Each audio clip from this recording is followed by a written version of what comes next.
Alors ta lumière poindra comme l'aurore et ta guérison guérira promptement. La justice marchera devant toi et la gloire de l'Éternel t'accompagnera.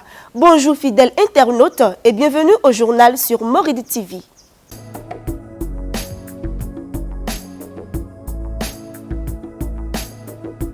Vous suivrez dans un court instant la réaction de quelques citoyens sur l'article 148 de la loi portant code de l'enfant en République du Bénin, loi numéro 2015-8 du 8 décembre 2015, qui exige un acte de reconnaissance de paternité avant l'accouchement au risque de ne pouvoir déclarer le nouveau-né à sa naissance. Demain samedi 1er mai sera commémorée la fête de travail. En prélude à la célébration de l'édition 2021, une de nos équipes de reportage s'est entretenue avec le professeur certifié de lettres modernes et directeur de collège à la retraite Janvier Lawani sur ce qu'il en est de la situation des travailleurs au Bénin. Et puis force est de constater qu'en période d'examen, les candidats sont parfois entourés de mauvaises ondes. Ces dernières auxquelles l'on peut remédier, explique le tradithérapeute Brice Dossouyovo.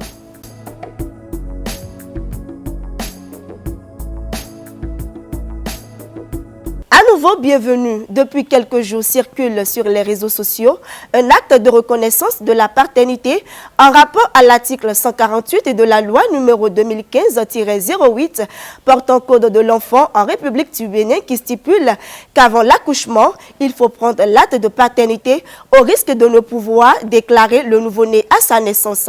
La prise de cet acte serait subordonnée à certaines conditions.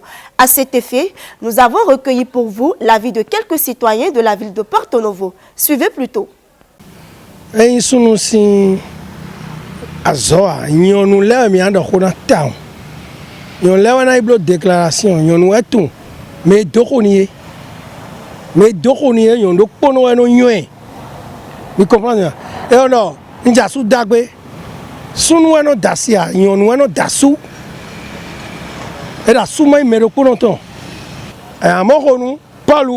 Bokaso aso ijonu jaki do kweutu yeme wamono e doko cheyo ntuno yiwedo e ka so arumia ndo kwe aboyin wamono be ze sin yeme wamono si bo so ijonu o polu eyo mi weden mo ya no waje gbigbo eji yo ya na wanje le ke ni che me kun se o fi okun tun to ni se to boyin mo yime to de ka fi weden mo so akweden no na gba kun che o sunele tin mo gba ko mo ikon ipe nous bois normalement et dans nos test ah mais les deux nous vite viola non mais quand il met deux nous viola mais quand il met deux nous mais les deux nous mieux mais ablo derrière c'est qui a eh iro et l'on peut pas toi pour non pour aí et ya kaka na igbe bon jenu à mon mais tin town mon gbe town mon ibi et non homo ibi et tu viens de négan là sans père.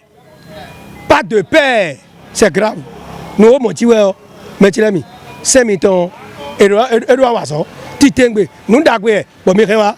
Ici, non, mon niveau là, et d'assinomia. Rone du père. Au vide ma sekmono, ouais ma se rode ma yeton. Ouais, na to change na to alo na to vivine. Ayo hona depo. Rode donc betole na depo. Ni mere ba ye na doe de hiado. Emile do. Bona distinguer donc si niendo ene lo tindi do bo gbede ma so timba donc eyan to nu kunyen ton me mocha. Moi en tant que père de famille et père de mes enfants et qui n'est pas à mon premier geste, qui a déjà des enfants et que par la suite ma femme tombe encore enceinte et je reconnais de long en large la grossesse que porte ma femme. Je ne vois pas l'importance d'une exigence d'une déclaration forcée de paternité. Parce que tous les autres enfants que j'ai fait déjà, je les reconnais totalement comme mes enfants. Et je fais tout en ce qui les concerne depuis leur naissance jusqu'à aujourd'hui. Et ce n'est pas au dernier que cette exigence-là serait une obligation. Ce que le gouvernement ferait pour aider les gens dans ce sens, pour moi, c'est de créer des centres d'écoute. Des centres d'écoute ou bien des centres d'accueil qui peuvent toutefois récupérer les femmes qui ont été délaissées, les femmes qui ont été abandonnées avec leur grossesse, et les récupérer, les prendre soin d'eux, et juste, mois pour mois, ça va limiter les avortements indésirés, ça va limiter aussi les mortalités infantiles. Parce que si entre-temps, la maman n'est pas capable de prendre soin de l'enfant qu'elle a fait, parce qu'il n'y a pas un homme à côté, elle peut donner la mort à l'enfant juste pour se libérer. Donc, signer juste sur la fiche de paternité, moi je ne vois pas une nécessité pour ça. Le gouvernement n'a qu'à réfléchir autrement et comment sauver des vies humaines et comment prendre soin des femmes en situation difficile, en difficulté. Tous les travailleurs sont à l'honneur chaque 1er mai. En prélude à la célébration de l'édition 2021, nous nous sommes entretenus avec le professeur certifié des lettres modernes et directeur de collège à la retraite Janvier Lawani pour un point de la situation des travailleurs au Bénin. On l'écoute. Ça rappelle un peu le devoir que les citoyens et citoyennes doivent accomplir, celui de s'unir, de se mettre ensemble pour un idéal afin d'améliorer leur situation pour les jours à venir. Et avant, il y avait ce qu'on appelle les cahiers de charge de chaque groupe de travailleurs, des syndicalistes qui remettaient au gouvernement. Et au fil des jours, il arrivait que des tables rondes fassent aboutir certains points. Aujourd'hui, que tout est orienté autrement, je crois que les travailleurs, c'est vrai qu'ils s'organisent, ils sont en syndicat, mais en syndicat un peu pas trop prononcé comme avant. On ne va pas s'attarder à faire la comparaison et nous allons regarder l'avenir autrement. Pour moi, j'entends que les travailleurs se mettent réellement par corporation et qu'ils puissent avoir des représentants comme ils l'ont toujours, en tenant compte des réalités du gouvernement de la rupture qui veut que les gens travaillent autrement. Donc, un esprit de dialogue doit animer désormais les travailleurs pour que ce ne soit pas nécessairement pas la tempête des grèves.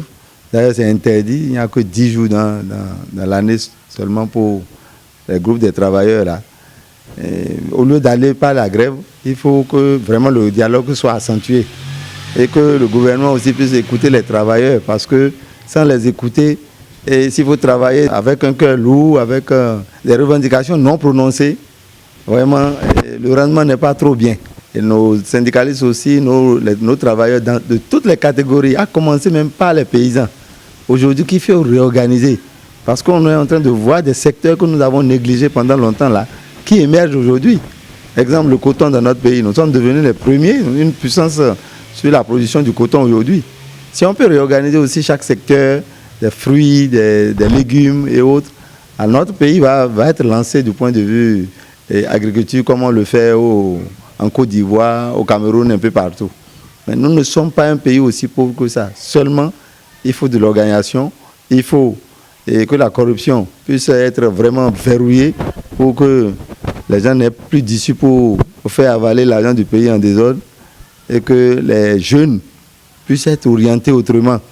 Comme l'a dit le président de la République, progressivement, les collèges d'enseignement général là, vont certainement disparaître et que c'est les collèges d'enseignement technique qu'on va promouvoir. Si dans l'éducation doit être revue autrement, le programme des écoles doit être profondément modifié en tenant compte des besoins de nos pays aujourd'hui. Les syndicalistes, le 1er mai, doit être aussi l'orientation de l'éducation, parce que c'est l'orientation qui est la base de l'éducation dans un pays. Et le gouvernement doit apprendre à écouter réellement les travailleurs. Parce que jusque-là, même ceux qui sont allés à la retraite et ceux qui sont en activité et ceux qui n'ont pas de boulot encore, ne sentent pas encore le dialogue franc. Et quand ils veulent lancer des mouvements, on les court-circuite et il faut qu'on les écoute. Ils ont des choses à proposer. Ce n'est pas nécessairement que pour les indices financiers qu'ils discutent. mais ils connaissent la base de la souffrance de la société. Et certains d'entre eux voyagent. D'ailleurs, le gouvernement aussi ne cesse pas d'envoyer quelques représentants à l'extérieur pour discuter aux tables rondes là, de ce qu'il faut faire de l'Afrique. Là, il est temps que l'Afrique se décolle. Mais si l'Afrique doit décoller, cela dépendra des responsables politiques, je veux dire des gouvernants de chaque pays, qui prendront vraiment la responsabilité d'être en harmonie directe avec leur population.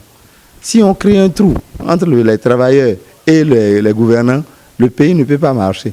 On a beau payer les pensions régulièrement, on a beau payer les salaires régulièrement, on ne va pas trouver l'effet en fin d'année. Il faut que chaque année, dès le 1er mai, que le gouvernement et les travailleurs signent un contrat d'accomplissement de tableau de travail et à la fin, qu'ils puissent juger et que les travailleurs, à leur tour, puissent, au niveau de leur production, demander alors leurs revendications. Oui, j'invite les travailleurs à ne pas se décourager, à ne pas dire « Oh, ce gouvernement de rupture ne veut écouter personne, ce n'est pas la peine de s'exprimer ». Je crois plutôt qu'il faut approcher les dirigeants du pays pour pouvoir leur faire connaître la profondeur de ce que l'on veut. Avoir un programme, surtout un programme de travail aussi. Le droit, d'accord, c'est bon, mais il faut aussi le devoir. C'est là qu'il faut un peu de rigueur dans chaque secteur. Il faut qu'il y ait des responsables qui puissent organiser des secteurs en vue d'un programme de production annuel. Je veux dire, par exemple, un PTA, un programme de travail annuel. Ça, c'est nécessaire. S'il n'y a pas un tableau de travail qu'on va naviguer comme ça à vue et on va demander les droits après, je crois que ce serait difficile au gouvernement de faire sortir de l'argent pour ce qui n'a pas été fait, pour ce qui n'a pas été produit. Il faut que chacun puisse donner du sien. Et qu'à son tour aussi, que le gouvernement baisse un peu la température. Ça chauffe et puis tout le monde a peur. Les gens tremblent. Nous pouvons l'approcher et dire c'est un homme, c'est un béninois. Et je sais qu'il sait plus comprendre. C'est parce que nous ne savons pas le comprendre que nous pensons qu'il y a rupture, qu'il y a une scission entre les gouvernants et puis les dirigeants de notre pays. Il y a une manière de dire ce qu'on veut et maintenant de faire ce qu'on doit faire. Et je crois qu'il exige que l'on travaille et que le travail puisse donner un fruit à chaque fin d'année. Il est souvent constaté que pendant les périodes d'examen de fin d'année, les candidats sont souvent exposés à plusieurs ondes négatives. Dans ce reportage que vous allez suivre, le tradithérapeute Brice Dosouyovo donne des astuces pour combattre ces maux. Les examens de fin d'année approchent à grands pas. Ces épreuves auxquelles sont soumis les candidats sont primordiales pour jauger leur degré d'instruction et apprécier leur aptitude. Mais il est souvent constaté que pendant ces périodes qui s'avèrent sensibles, les candidats peuvent être exposés à des ondes négatives. Aujourd'hui, l'éducation est un investissement. Et il est de la responsabilité des parents d'assurer la rentabilité de cet investissement-là. Donc c'est pour ça que nous demandons aux uns aux autres de prendre en compte le volet spirituel de la chose. Parce que c'est vrai, surtout pour les examens et concours de nos enfants, il y en a qui ne sont pas aussi paresseux que ça, qui travaillent bien à l'école, mais nous constatons des fois que quand ceux-là vont à l'examen, c'est des échecs. Certains premiers des classes vont à l'examen et échouent. Il y a également les élèves moyens. En temps normal, un élève qui a la moyenne, c'est-à-dire qui est moyen en classe et qui a de la visibilité, est appelé à réussir à coup sûr à ses examens ou concours. Parce que des fois, il suffit que les examinateurs se mettent à distribuer les épreuves et une peur involontaire prend l'enfant, il est mélangé, il ne sait même plus ce qu'il faut écrire, ou il est là, il n'a pas l'inspiration. L'enfant n'a pas l'inspiration pour résoudre le problème qu'on lui pose sur l'épreuve là, dans le temps indiqué. Et à la fin, il est là. Il y a de ces trucs-là où il y a une obscurité qui entoure l'individu, il ne comprend plus rien. Ou un individu, pour qu'il échoue, des conditions sont remplies pour qu'il aille en retard simplement à cet examen-là. On ne lui donne même pas la possibilité de composer. Des faits, lorsqu'ils sont répétitifs, nécessitent des mesures drastiques.